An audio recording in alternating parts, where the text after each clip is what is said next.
Hello there. This is a review of my Castles and Crusades campaign. It's session 21. We played it on Saturday, just past Saturday. I had two players in this game. Scheduling this summer has been kind of a bugger. So got two players, and one being my son who plays Lork, the half-orc ranger, and the other one was my cousin Dan, who's playing Taranis, cleric of Caduceus. So the session started out, they were in the town of Arden. They were called, Lork specifically was called into the chieftain's hall, where he met. He also, with him was Taranis, and they met with the chieftain Connell Mormac. Present at the meeting were Brianna and Tara Mormac, which are the chieftain's daughters. Brianna's the oldest, and the daughters are, their mom passed away a long time ago. They've been raised basically as boys, so they're also in this society, very capable fighters.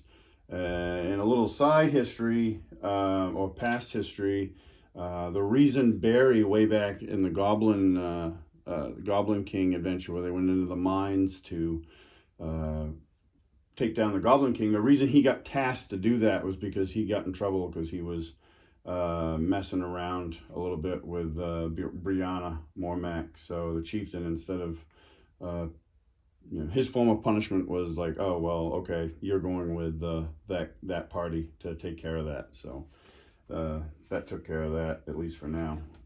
You don't really know with Barry what he's going to do sometimes, so that may fire up again, who knows. So the chieftain, in a nutshell, he asked Lork to lead a patrol of wolves to hunt down the ungren shaman that the party had encountered several sessions ago. And he tells them that in his youth he fought against the ungren, and he just wants this ungren shaman's head on the walls of their gate, because he knows that the ungren, nothing good will come of having the ungren in or around Arden. So Lork readily agrees. He talks about knowing that Lork has had a tough upbringing in Arden, because he's the only half-orc in the town, and the only reason he was even mostly tolerated is because of his mentor Seamus, who's a well-regarded ranger, raised him. So and Mormac recognized that, and also went on to acknowledge that Lork has done good things along with the party, but Lork has done good things to help the town.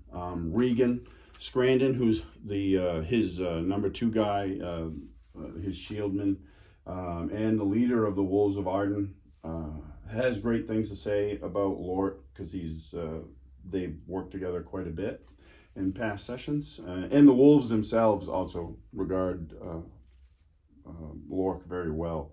So they agree, and one of the things Connell does is he puts Lork in charge of the patrol, giving him a position of leadership, which my son did a really good job. When they hit the field and with the team, he had 4 Wolves of Arden with him. One was Alfric, who they had both, Taranis and Lork, had done sessions with and patrols with and stuff in the past. But my son did a really good job playing Lork, like as the capable but like nervous first-time leader. So he was a little more like issuing them orders that he didn't really need to issue them, because the wolves are very well trained and experienced, so they just automatically do stuff, but he just wanted to make sure it got done. So I thought that was a neat touch and showed a good level of role play by my son, which was cool. And so the only thing they know is that the trail's pretty cold. Regan did report at one point that he saw a sign of the ungren in the southern Hulmwoods. So Lork leads them back basically to where the Split Root Canyon, where they fought the ungren before, and they follow kind of that same path. And then leaving there, he's able, with some actually really good dice rolls, pick up a trail. And it's an old trail, so it's touch and go at times, but he's able to track it. And they spend several days in the southern Hulmwood following this old trail. During that time, it's relatively quiet. It's towards the end of midwinter in the setting right now. So they're just spending some cold nights. And Lork typically spends the patrol ranging ahead. And one of the times he's doing so, he comes into a clearing. And in that clearing, he finds, which the tracks they follow go into, he finds a relatively fresh kill, a deer or elk kill that happened about 3-4 days ago. But he finds tracks that are feline in nature, and they were following feline tracks and cloven tracks before, which Lork recognized the cloven tracks as being the ungren. The feline one they weren't sure of. It was about the same size paw print as Fenris, but it's not a warg, it's more cat-like. Well, this print that he finds in the clearing is much larger. Like I described it, about the size of his shield. So they're like, oh, and that's not good. And so they're like unsure of what that is. He waits for the rest of the party patrol to catch up with him, which they do. And he explains to them what they see, and then they explore a little bit further, and they realize that the tracks don't leave the clearing. And through more investigation of the tracks, they determine it gets like a little bit of running start, and they just disappear. So they determine that means whatever it is can fly, and they have no idea what it is, but they're like, great. So this is one of the times where Lork issues a command to the ranger, the four Wolves of Arden that are with him. Oh, keep an eye on the sky. They're already doing that, but he does it anyway because he's the nervous first-time leader. So that was pretty cool. They push on past that, and around day 3 or day 4 in the forest on this hunt, again, Lork's ranging ahead, but he's shortened that distance a bit, and he comes across another campsite. And this one has 2 hunters in it. And these are 2 older men that have spent their entire lives hunting the Hulmwood. Their names are Angus and Duncan.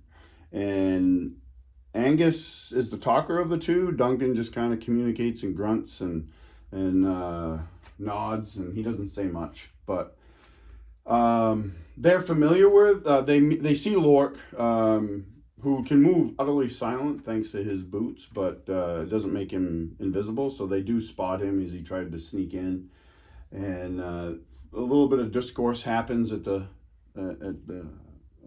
while they're aiming a crossbow at him because they're not sure about him. But when he gets in closer and they start talking, they figure out he's from Arden. They ask him. He's like, "Yeah, I'm from Arden," and they don't know him, but they know of him because they know Seamus, his mentor. So they, Angus asks him, "Oh, are you Duncan's boy?" And he's like, "Yeah, I am." And so he gets invited in the camp. Lork tells him, "Hey, I got a patrol behind me. They're going to be coming."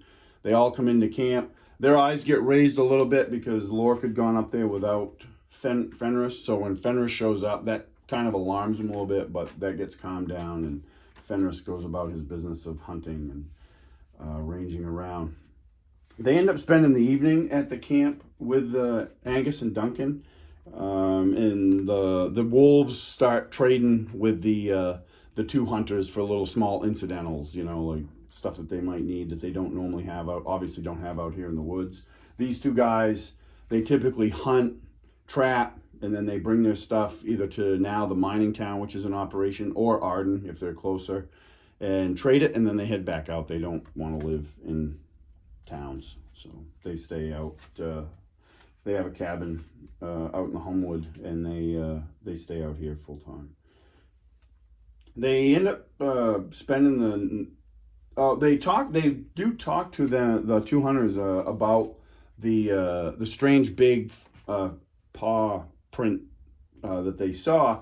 And the hunters, Angus tells them that a few days ago they were stalking a deer that they had shot with an arrow, a crossbow bolt, and they were tracking its blood trail, and then they lost it and it disappeared.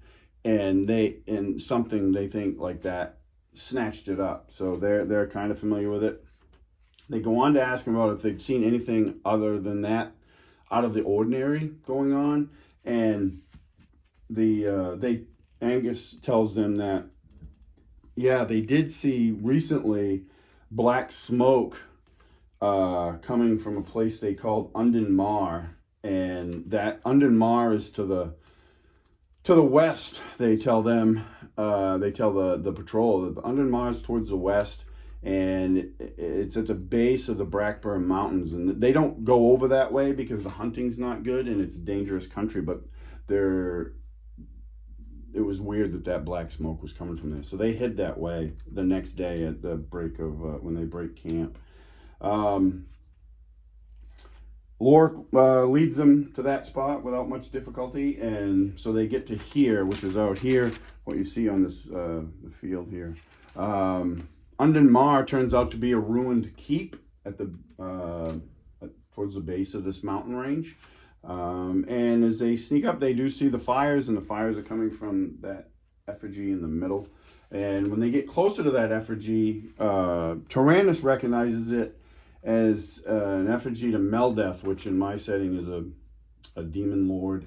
And he's known as the Destroyer and the God Slayer because way back in the history of things, he actually slayed a few gods before he was banished back to the abyss by Caduceus, the blood red god, which Taranis worships.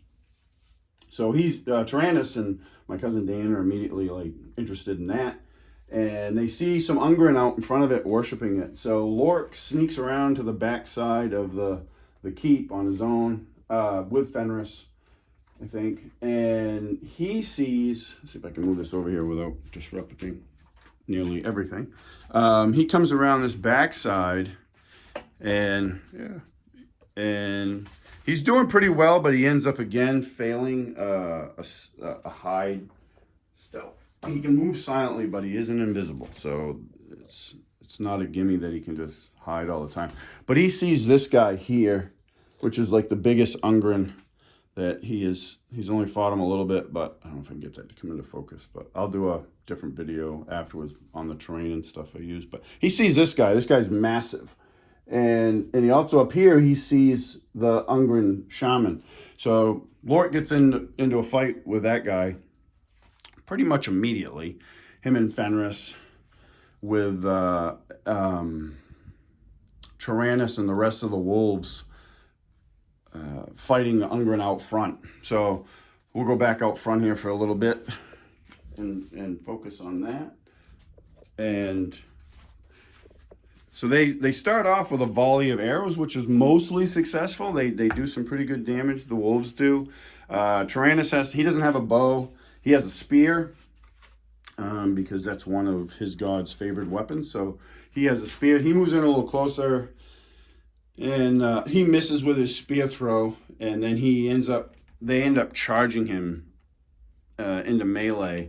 And of note in that battle, it was between sessions, Dan had Taranis buy in town a greater expert weapon. An expert weapon.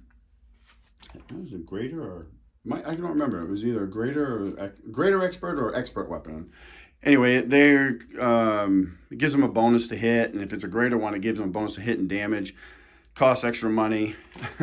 And the very first swing that he takes with it is a fumble.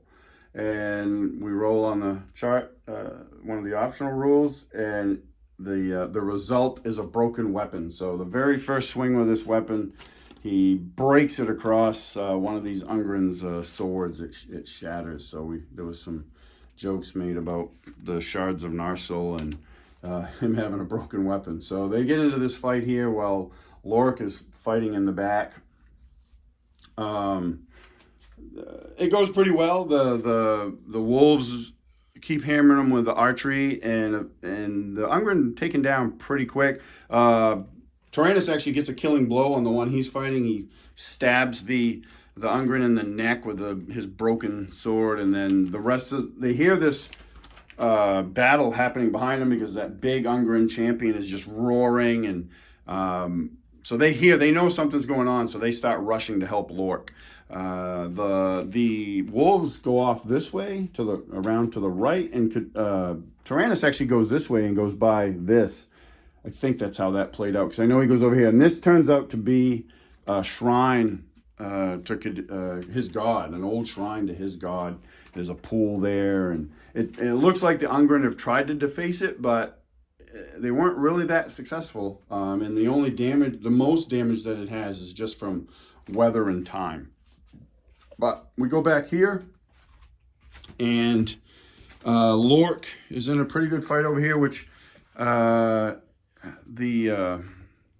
champion the champion didn't do so well because the Castle Keeper's dice rolling was not good. So he may have done some damage to. I think he did do a little bit of damage to Lork, but not a lot. He was ultimately failed by my poor dice rolling in that encounter. So Lork ends up beating him. The shaman does cast some spells, but then he comes down closer because one of the spells he wanted to cast, he needed to get into better range with. So he does hit Lork with some spells. But then Fenris attacks him and keeps him. He does get a couple spells off during that, but then he switches between spells and he has a big axe too that he can use. He ends up being a primal druid from the Adventurer's Backpack, which has a bunch of alternate classes in it, which right now I'm only using for NPCs. They're not available for any of the players to use as classes. So when the champion's down, the big ungren champion's down, Lork joins Fenris and they start fighting. At that time, I think the other wolves are there too, and they're shooting arrows, so they're really whittling this guy down. Lork ends up getting the killing blow on the shaman and takes his head off, which he needed to collect as a trophy. The other trophy he collects is he asks if he can take this big spear, and we had a conversation earlier before the session started about. Because this is a large creature, so being able to use like giant weapons, and he has no intention of using it. He just wants to take it as a trophy. So I'm like, yeah, you can absolutely do that, no problem. So he does that. So they gather their forces.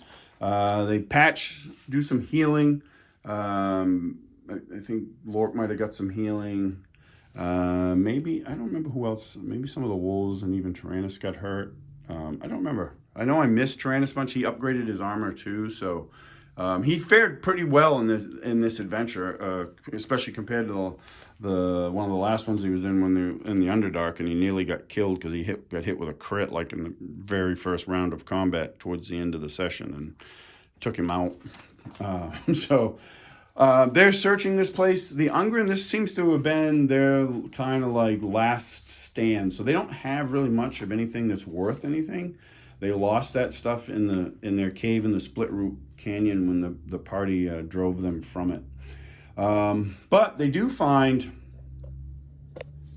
right in that area, which is hard to see, down in here, there's a trap door in the floor, and they check that out, and that leads to a very narrow stairwell leading down. It kind of winds down in a not long, but it's not like a tight spiral. It just goes down, makes a couple angles until it comes to a set of double doors that are barred, heavily barred with 3 iron steel bars, blocking anyone from coming through.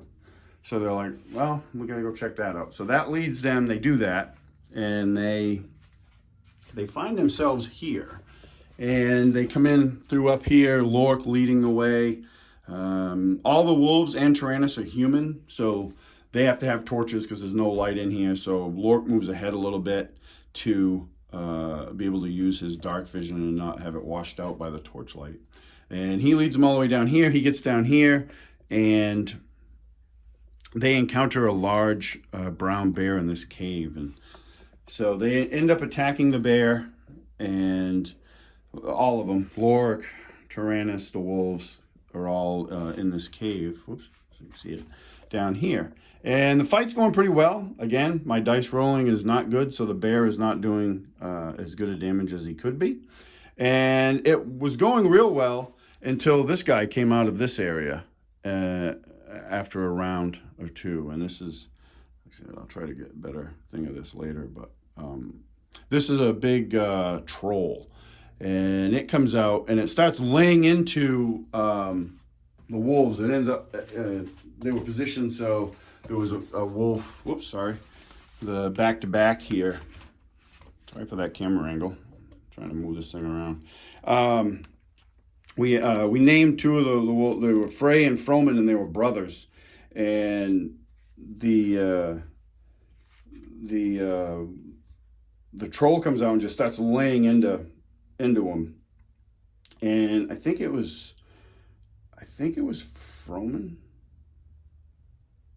Oh no, I'm sorry. It was Frey. Frey actually gets brought down by the troll after a round or two, which has devastating attacks. I'm kind of modified his attacks looking at the miniature.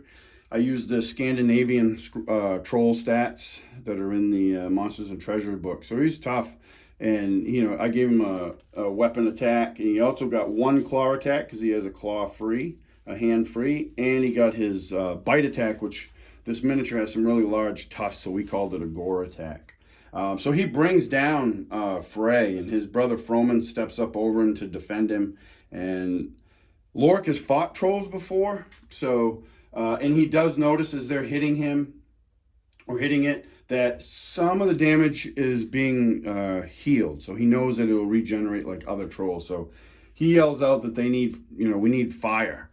And Taranis kind of steps up to the plate with that. He comes in with a torch and is trying to hit it with a torch. And ultimately, it's just the overall damage that drops it. And when it's dropped, before it can start to regenerate, they douse it in oil and burn it. And it's dead. And they go back here. I didn't have a terrain piece here. I described it to them as a smaller cave and tunnels leading deeper. And it would be further into the mountain. And they choose not to go further than that. They find a sizable amount of loot right here. And to include a lot of like gems and coin and extraordinary items, which are not magical, they're just well-made items. One of those well-made items was actually a harp. I think it was made out of bone or ivory, but it had jewels in it. So Lork takes that because he later on gives it to Tula, the gnome bard that has been recounting the tales of the party throughout Arden, and she's been on some adventures with him and in the past, and she's well regarded by Lork, so he wanted to give that to her as a present, which I thought was really cool, because I remember back in the day as a young player, because that thing was worth about 1,000 gold pieces, so I probably never would have done that. I probably would have kept that and cashed it in, but he was like, nah, I have plenty of coin and I'd rather give it to her. So my son is a much better role player at his age than I was at that age. So they do that. One of the other two other items they find two magical items. Taranis can cast Detect Magic. So they find that. They turn out to be gloves of dexterity, which give +2 bonus to dexterity, and a ring of climbing. Initially, Taranis takes the gloves of dexterity, but it doesn't even change his dexterity. He still doesn't get a bonus to his dex. So him and Lork swap. Lork has gloves of swimming and climbing, so he gives those to Taranis along with the ring of climbing. So Taranis is actually really good at climbing now and pretty good at swimming. So, and Lork takes the gloves of dexterity. They bottle the rest of this loot up. While they're doing that, Taranis heals Frey, brings him back. He was in the negatives of hit points, so he brings him back up. So he's able to be up and about, but not really fit for more adventuring. And Froman talks about the troll lands, that he's heard tales of the troll lands, and this might be what they're this might be the area that known as that. So they end up returning. They decide that they've completed their task. They killed the ungren shaman, and they're going to return to Arden, which takes a few days, but they go back to Arden, and it's relatively uneventful. When they return to Arden, the chieftain is ecstatic that they were successful. And he's presented. Lork presents him with the head. It's mounted on the gates of Arden. He also presents him with the spear, and Connell is receptive to it, but then he turns around and he says, "No, you got the he confirms you got the killing blow on that ungren." And Lork is, "Yeah, I did." And he's like, "Then this should be mounted on your hall. Like, when you decide to build a hall, you should mount this on your hall. This is your trophy." So he actually gives the spear back to Lork, which was a really cool thing. He ends up calling a celebration for this, because the ungren threat has been put to an end. And by chance, Regan and the wolves are back. They're still hunting the goblins. They haven't tracked down the goblin leader yet, but they're still on. But they happen to be back, and they attend this. Brogan McVeigh, who is the head of the Order of Caduceus in the town of Arden, and he's there. The town is, a lot of people turn out for this. And at this celebration, Connell presents Taranis with a necklace, and I just drew a blank on the name of it. I wrote up a thing for it, but it's this necklace. And the backstory of this necklace is it belonged to a cleric of Caduceus that was actually a good, close personal friend of his. And in their youth, before Connell was chieftain, his father was the chieftain, they rode north and fought orcs, and a war band of orcs. And during this engagement, eventually his friend was killed, and he kept that necklace as a memory of his friend. And for their success, he gives this necklace to Taranis. One of the things the necklace does is the thing that it's dedicated to the god Caduceus, and it allows the wearer to cast Bless one time a day. It doesn't burn up a spell slot. He can just cast Bless one time a day. So Taranis is given that. Lork is given the mantle of a Wolf of Arden, and he is also made a patrol captain. So the Wolves of Arden, there's probably between, I don't know, 50 to 75 or so wolves. And there's a few captains. Regan Scrandon is the head. He's the leader of the wolves and Connell's shield man. And then there's captains under him. And now Lork is one of those captains.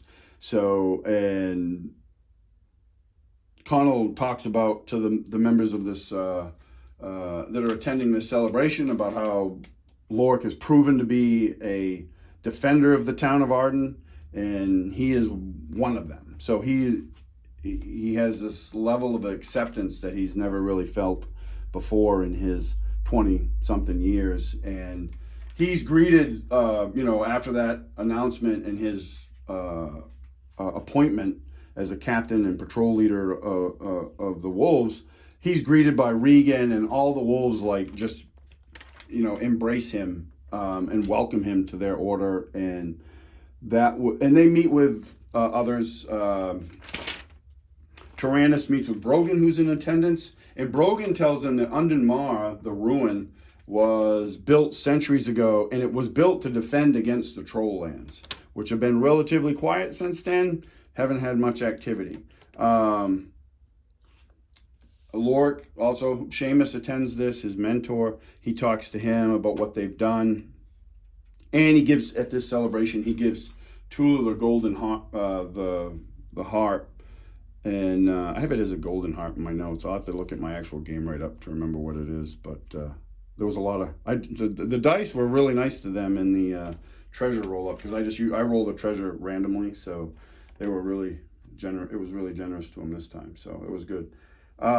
Which she's ecstatic, like she just can't believe that somebody would gift her something like that. And so the relationship that Tula has with Lork and is even stronger now, I would say. And that was the end of the session. This session was a little bittersweet for me, because my son's going off to college. He's going to Pennsylvania to go to school, and this was his last session probably for the next 3 months until he's back. We'll do our gaming weekend when he comes back. So I'm gonna run a very long session. That's gonna be in January. That's gonna be. I'm gonna run at least probably a 12-hour session for a day. If not, we do a 3-day weekend.